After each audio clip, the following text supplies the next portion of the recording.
दोस्तों,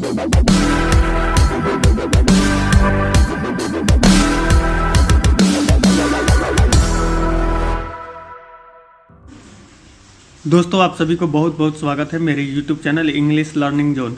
मैं हूं कृष्णमान गुप्ता। दोस्तों, आप लोग देख रहे हैं डीएलएड में नामांकन को इस वर्ष भी नहीं होगी प्रवेश परीक्षा। हालांकि ये कोई ऑफिशियल नोटिस नहीं है, जैसे ही ऑफिशियल नोटिस आती है तो मैं अपने YouTube चैनल पर पब्लिश कर दूंगा। मैट्रिक और इंटर के अंकों के आधार पर ही जारी होगा मेधा सूची। कोरोना संक्रमण से सत्र हो रहा विलम्ब। दोस्तों, कुछ पिछले साल ऐसा ही हुआ था। आप लोग का इंट्रेंस एग्जाम होने वाला था, लेकिन इंट्रेंस एग्जाम नहीं हुआ क्योंकि कोरोना के संक्रमण के कारण से सत्र काफ़ी विलम्ब था। इसलिए मेधा सूची के आधार पर ही नामांकन लिया गया।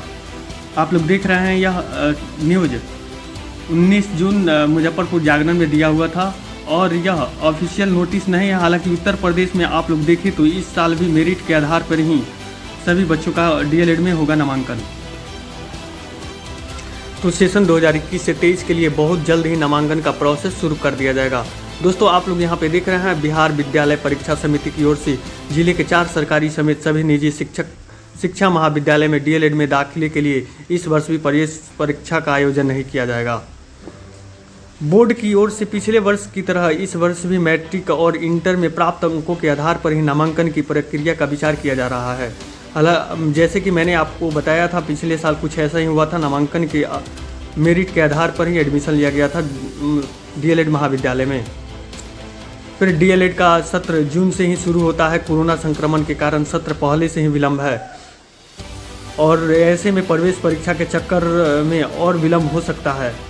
और मैंने आपको बताया था यूपी डीएलएड ने कंफर्म कर दिया है, यूपी सरकार ने, वहाँ पे डीएलएड में दाखिला के लिए एंट्रेंस एग्ज़ाम नहीं होगा और डायरेक्ट मेरिट के आधार पर ही बनेगा मेधा सूची। और वहाँ भी बिना प्रवेश परीक्षा के ही कॉलेजों में डीएलएड के अंकों के आधार पर मेधा सूची निकाल कर दाखिला लिया जाएगा।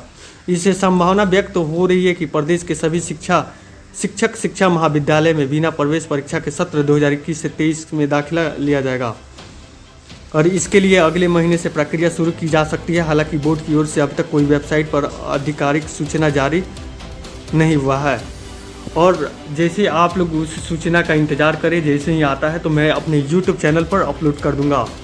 और जैसे कि मैंने आपको बताया, मेरिट के आधार पर क्लास 10th में आपका जितना मार्क्स होगा और 12th में उस परसेंट को जोड़ के 2 से डिवाइड कर दिया जाएगा। उस आधार पर आप लोग का मेरिट बन सकता है। तो कुछ इस प्रकार 2021 से 23 का नामांकन का प्रोसेस यही है। तो इसलिए आप मेरे चैनल को सब्सक्राइब कर लीजिए ताकि जो भी अपडेट रहेगा मैं आप लोग को ईजिली प्रोवाइड कर दूंगा। धन्यवाद।